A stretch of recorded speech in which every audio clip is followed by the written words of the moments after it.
أهلا بيكم متابعينا، أتمنى تشتركوا في القناة وتفعلوا زر الجرس عشان يوصلكم منا كل جديد. بيبدأ المسلسل مع بيامي وبنعرف إنه من أشهر مصممي الأزياء في تركيا، وبيكون عنده عرض للأزياء وبيظهر عليه التوتر، واللي بيزيد توتره أكتر هي روزا واللي بتكون عارضة أزياء واختفت فجأة، وبيفضلوا يدوروا عليها لحد فجأة ما بتجيلهم وبيكون الفستان بتاعها مقطوع. وبيبدأ بيامي يغير الستايل بتاع الفستان وبيظهر عليه إنه شاطر جدا، وبيزعق لها وبيقول لها ان ده العرض بتاعها الاخير وانه مش عايزها معاه تاني. والعرض بيبدأ وبيظهر ان كل الحاضرين مبهورين بالستايلات كلها وبيحيوا بيامي، وبعد لما بيخلص العرض بيروحوا كلهم يحتفلوا ببيامي، وبعدها بيروح هو وصديقه ديمتري عشان يحتفلوا بيه لانه خلاص بيودع العزوبية وهيتجوز. وهم بيحتفلوا بتيجي سوزي وبتقول له ان جده مات وبيكون مصدوم ومش مصدق، وبيرجع بيامي للبلد عشان ياخد العزة بتاع جده، وبيظهر ان جدته زعلانه منه، وبتيجي الشغاله اسيا اللي عندها وبتقول له ان السيد مصطفى مش راضي ياكل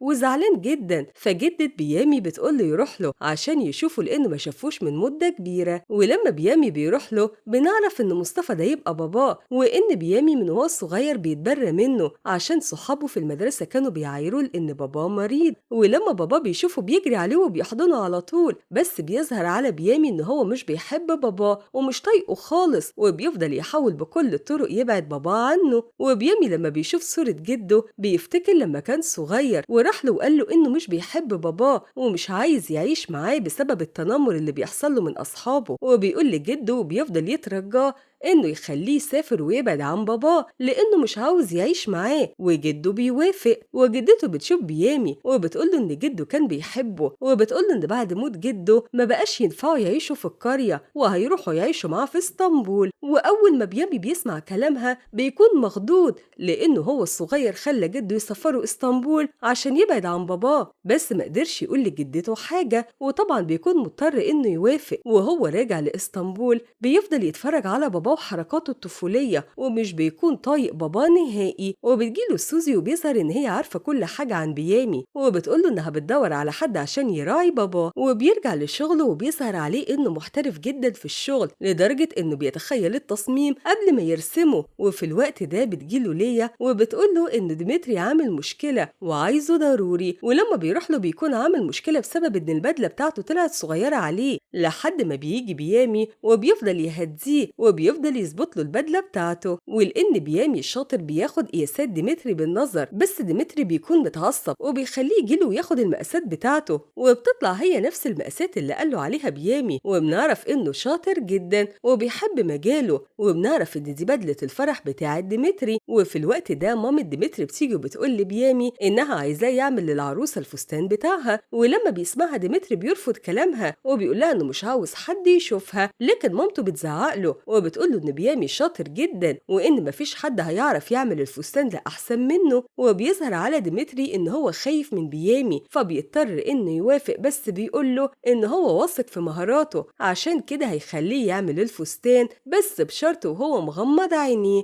وبيروح ديمتري لأوضة العروسة وبيكون اسمها إسفت وبنشوفها وهو حابسها في صندوق، وبيظهر ان هو جابرها انها تتجوزه، وبيقول لها ان صاحبه بيامي هيجي عشان يقيس لها الفستان، وبيقول لها ان هي ما ينفعش تقول لاي حد على اي حاجه من اللي بيحصل بينهم لان ده سر وبيهددها. وبيجهزوا العروسه وبيكون بيامي مغمي عينيه، وبيبدا بيامي ياخد مقاسات إسفت. وفي الوقت ده بيجي لمامة ديمتري اتصال وبتخرج من الاوضه، وبيظهر على إسفت التعب فبيطلب بيامي من سوزي تجيب لها ميه، ولما بيخلص شغله بتقول له ان العروسه دخلت الاوضه، وبيسمع سوزي وهي بتتكلم عن باباه وبيزعق لها وبيقول لها ان مفيش حد يعرف ان باباه عايش اساسا لانه قايل للكل ان باباه ميت، وبيحذرها وبيقول لها ما تقولش لحد ان باباه عايش. ولما بيامي بيرجع للبيت بيسمع صوت باباه وهو بيتخانق عشان الالعاب بتاعته نسوها، ولما جدته بتجيله بتزعق له وبيظهر عليه انه بيخاف من مامته جدا وان معاملتها قاسيه معاه وانه كان بيحب باباه اكتر من مامته، وبتطلب من الخدامين انهم يربطوه. وبيامي بيكون شايف كل حاجه وهم بيربطوا باباه، وبيرجع بيامي لأوضته وبيكون معاه صندوق وبنعرف إن اللي في الصندوق ده هي ورقة وصية تنازل مامته عنه لجده، وبيكون في صورة بس الأم صورتها فيها مش واضحة، وبيكون اسمها كيراز. وبيامي بيظهر إنه مش طايق مامته بسبب إنها اتخلت عنه، وبيجي تاني يوم والخدامة بتنادي عليه عشان يتعرف على الممرضة الجديدة واللي بتكون نفسها اسفة خطيبة ديمتري، بس هي بتعرف نفسها على إنها واحدة تانية وبتقول لهم إن اسمها فيروز. وبتفتكر اسفة أول مرة جت فيها لإسطنبول هي وعيلتها، وبيظهر إن أول مكان راحوا له على طول هو بيت ديمتري. وبنعرف إن مامة اسفة تبقى أخت مامة ديمتري، وبنعرف كمان إن هم جايين لإسطنبول عشان يجوزوا اسفة لديمتري. وبيظهر على اسفة إن هي مش مبسوطة ومش عاوزة تتجوز ديمتري، ولما ديمتري بيعرف إن هي مش عايزة بيفضل يضربها وبيهينها وبيحبسها في الصندوق وبيفضل يعذب فيها. ولما بيجي الليل اسفة بتروح لمامتها وبتفضل تترجاها إن هي تخلصها من ديمتري وإنها مش عاوزة تتجوزه، بس مامتها مش بتسمع كلامها. وبنعرف إن في اليوم اللي كان بيامي بياخد مقاسات الفستان بتاعتها بتكون اسفة سمع كل حاجة وعرفت إن بابا تعبان وبيدوروا له على ممرضة. وهنا بنعرف إن هي هربت وراحت لبيت بيامي وضحكت عليه وغيرت اسمها على إنها ممرضة. وبيامي بيتفق معاها، ولما بياخدها عشان يوريها لبابا، بابا أول ما بيشوفها بيكون مبسوط وبيفرح بيها وبيفضلوا هما الاتنين يلعبوا مع بعض. وديمتري لما بيعرف إن اسفة هربت بيفضل يشرب لحد ما بيفقد الوعي، وبابا بيجي يزعقله. وجدة بيامي لما بتجيله بتزعقله إنه شغل الممرضة فيروز من غير ما يقول لها، وبتزعله وبتقوله إنه لازم الممرضة تتجوز بابا لأنها هتفضل معاه 24 ساعة. بس بيامي بينفعل وبيرفض.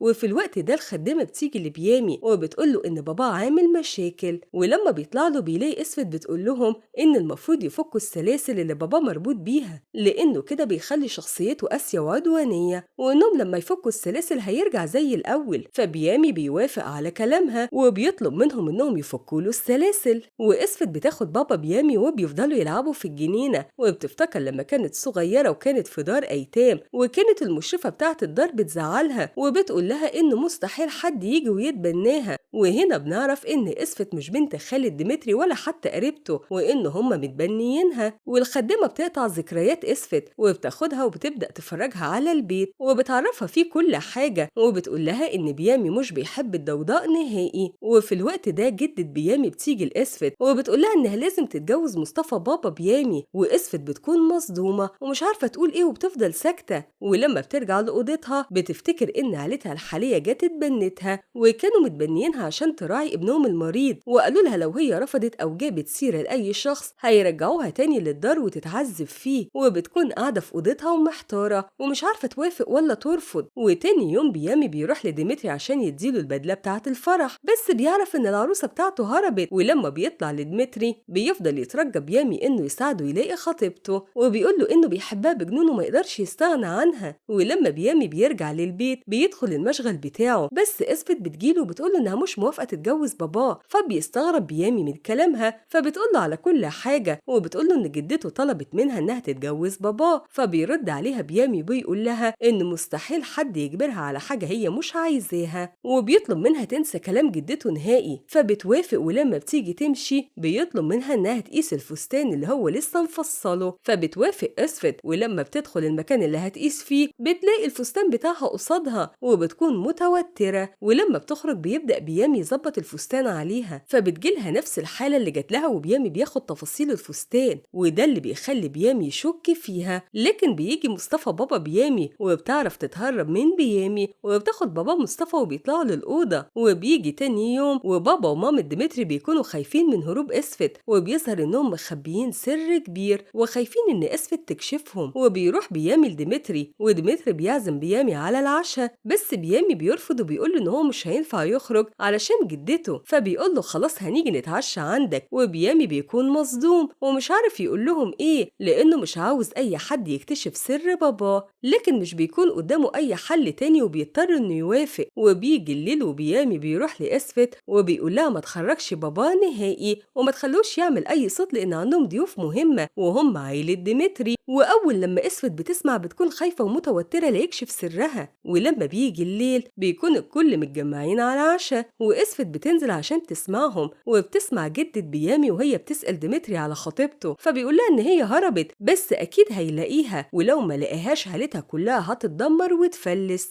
وبتقرر اسفت إن هي تطمن على باباها ومامتها وتقول لهم إن هي موجودة، بس بتخاف تاني لما بتسمع مامتها وهي بتقول لباباها إن هي تتمنى إنهم يلاقوها عشان يرجعوها تاني تتجوز ديمتري. وفي الوقت ده بتقرر اسفت إنها ما تقابلهمش ولا هتقول لهم على أي حاجة، بس باباها بيشوفها بالصدفة لكن مش بيرضى يقول لمامتها على أي حاجة، وبيظهر عليه إن هو بيحبها أكتر من مامتها. وبابا بيامي بينزل عشان يدور على اسفت، وديمتري بيشوف بابا ميامي وبيكون مصدوم ومش عارف يقول إيه. وفي الوقت ده اسفت بتكون شايفة كل حاجة بس مش بتقدر تروح تاخد بابا بيامي عشان ديمتري بيكون موجود وهي خايفة منه. وديمتري لما بيسأل بيامي على باباه بيقول له مين ده وبيعمل ايه، لكن بيامي مش بيكون عارف يقول حاجة لحد ما الخدامة آسيا بتيجي وبتقول ان هو اخوها. فديمتري بيقول لبيامي ان هو كبر في نظره وبيقول ان هو فخور بيه وانه كمان بيساعد الخدامين اللي عنده. وبعد لما ديمتري وعيلته بيمشوا بيامي بيروح يزعق لاسفت عشان سابت باباه يخرج، وبيبدأ باباه يدافع عنها وبيظهر عليه ان هو بيحبها وبيزعق لبيامي وبيضربه بكل حاجة لحد ما بيامي بيتعصب على باباه. فبتيجي اسفت تدافع عنه فبيزعق لها بيامي وبيطردها. وبيجي تاني يوم وبتبدأ اسفت تحضر شنطتها عشان تمشي، وهي مروحة بتقابل بيامي وبتعتذرله على كل حاجة ومش بتكون عارفة تروح فين، فبتتصل على باباها عشان يقابلها. وبيكون ديمتري سامع كل حاجة وبيمشي ورا باباها، وبيكون باباها رايح على الجنينة.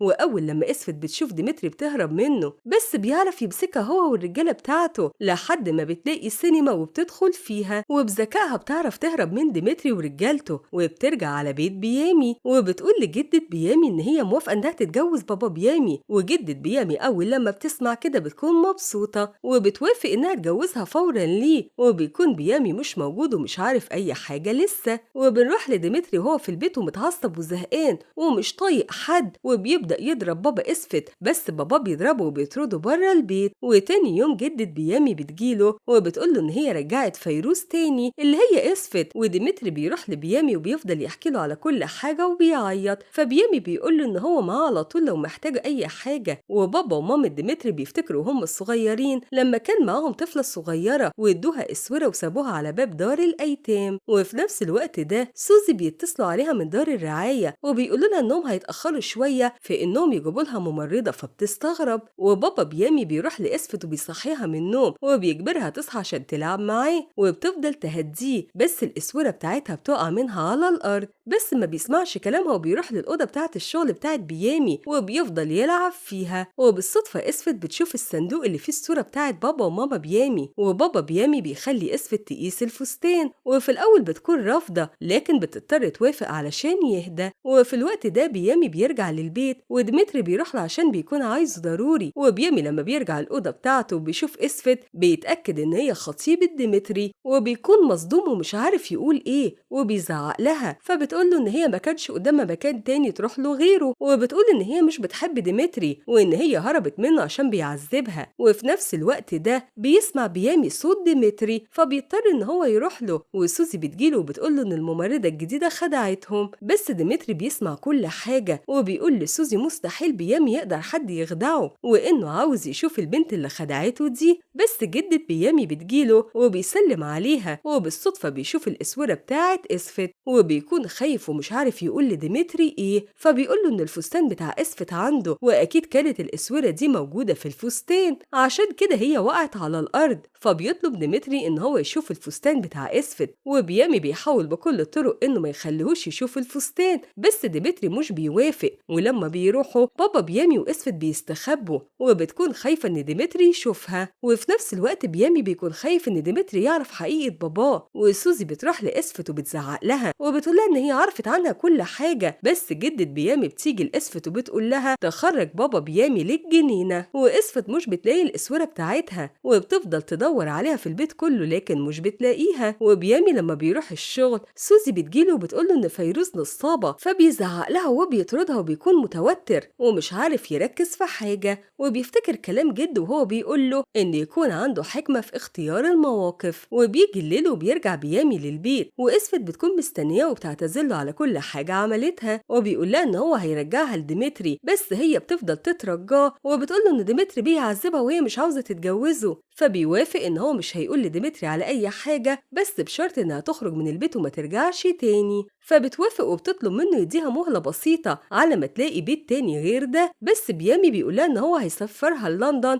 لصديق ليه، لكن اسفت بتكون خايفة وبترفض، بس هو بيطمنها وبيقول لها إن مفيش حد هيلاقيها لما تسافر، فما بيكونش قدامها غير إنها توافق. وفي الوقت ده جدة بيامي بتكون شايفة كل حاجة، ولما بتروح لأوضة مصطفى اللي هو بابا بيامي بتشوف صورة اسفت وهي لابسة نفس الأسورة اللي كان ديمتري بيقول لها إنها بتاعت خطيبته، فبتعرف كل حاجة وإن فيروز نفسها هي اسفت خطيبة ديمتري. وبيامي بياخد اسفت عشان يظبط الفستان عليها، وبتقول إن هي مستغربة إزاي عرف إن هي اسفت، فبيقول لها إنه شاطر جدا في شغله، وبتكون عايزة بيامي يأجل سفرها وبيوافق. وبيظهر عليهم إن هما الاتنين بدأوا يحبوا بعض، وجدة بيامي بتكون شايفة كل حاجة وبتكون زعلانة لأن بيامي ما يعرفش إن اسفت اتجوزت باباه. وفي نفس الوقت ده بيجي لبيامي السواق بتاعه وبيقول له إن صاحبه عثمان ابنه تعبان جدا، فبيجري عليه على طول وبيغير من شكله، وبنعرف إن هو بيضحك على صاحبه عثمان وبيقول له إن هو عازف موسيقى لأنه بيكون عايز يعرف سر منه. وتاني يوم ديمتري لما بيروح للشركة بيعرف إن باباه خلى بابا اسفت ياخد منصب كبير، بس ديمتري بيزعق لباباه وبيقول له إن هو عارف كل حاجة وإنه عامل كده عشان يعرف مكان اسفت من باباها. وبيامي بياخد باباه واسفت عشان يتفسحوا وبيروحوا للبحر، وجدته بتكون شايفة كل حاجة وبتستغل الفرصة دي وبتروح لبيت ديمتري عشان عايزة تتأكد إن فيروز هي اسفت ولا لأ، وفعلا بتتأكد لما بتطلب منهم يوروها الصورة بتاعتها. وبيامي بيسمع اسفت وهي بتقول للبابا إن هي مش عايزة تسافر بس مضطرة عشان ديمتري. وفي نفس الوقت بابا ومامة ديمتري بيفضلوا يتكلموا على اسفت، وبيكون ديمتري سامع كل حاجة لأنه حاطط لهم سماعة وبيتجسس عليهم، وبينكشف السر بتاعهم لما بيقولوا إن اسفت ليها نص الثروة دي لأن أهلها كانوا أغنياء جدا وهم تخلوا عنها عشان ياخدوا كل الفلوس بتاعتها. وديمتري بيكون مصدوم وهو قاعد لوحده بيبدأ يربط الأحداث كلها ببعضها، وبيعرف إن اسفت في بيت بيامي صاحبه. وبيجي الليل وبيامي بيبدأ يغير هدومه عشان يروح الفرقة الموسيقية ولصاحبه عثمان، واسفت بتكون مستغربة هو ليه كل يوم بالليل بيخرج، فبتركب مع العربية من غير ما يعرف وبتنزل وراه تقابل شخص غريب. ولما بتسأله على بيامي بيقول لها إن هو ما يعرفش حد بالاسم ده لحد ما بيجي لها بيامي وبياخدها وبيزعق لها وبيخليها ترجع تاني للسواق. وديمتري بيروح لبيت بيامي وهو زهقان ومتعصب وبيفضل يدور على اسفت، ولما مش بيلاقيها بيزعق لجدة بيامي وبيقول لها تقول لبيامي إن هو هيستناه بكرة الصبح ويجي له ويجيب معاه اسفت. وبنروح لبيامي وبيبدأ يعزف والكل بيكون مبهور بيه، وبتكون اسفت سامعة كل حاجة. ولما بتسأله هو بيعمل كده ليه بيقول لها إن هو عاوز يتقرب من عثمان لأنه الشخص الوحيد اللي يعرف مكان مامته. وبنروح لعثمان وهو قاعد مع ست غريبة كانت بتعيط من عزف بيامي وبيقول لها إنه لازم يعرف مكانها لأنها مامته. وهنا بنعرف إن الست دي هي نفسها كيراس مامة بيامي. ولما بيامي واسفت بيرجعوا للبيت جدة بيامي بتبدأ تزعق له وبتعرفوا إن هي عارفة كل حاجة عن اسفت، وبتزعق وبتقول له إن ديمتري مستني وإن هو عرف كل حاجة. ولما بيامي بيرجع أوضته بيكون محتار ومش عارف ياخد قرار. وبيجي تاني يوم وبيامي بياخد اسفت وبيروحوا لديمتري وبيقولها ما تنزلش من العربية وهو هيحاول يتفاهم معاه، بس اسفت بتكون خايفة على بيامي وبتقول له إن هي هتروح لديمتري، بس بيامي بيمنعها وبيقول لها إن هو بيحبها. ولما بيروح لديمتري بيسأله على طول على اسفت، لكن بيامي بينكر كل حاجة وبيبدأوا الاتنين يتخانقوا مع بعض، وديمتري بيبدأ يضرب بيامي وبيرفع عليه السلاح لحد ما اسفت بتيجي وبيكون معاها سلاح وبترفعه على ديمتري. وديمتري بيبدأ يشك إن اسفت بتحب بيامي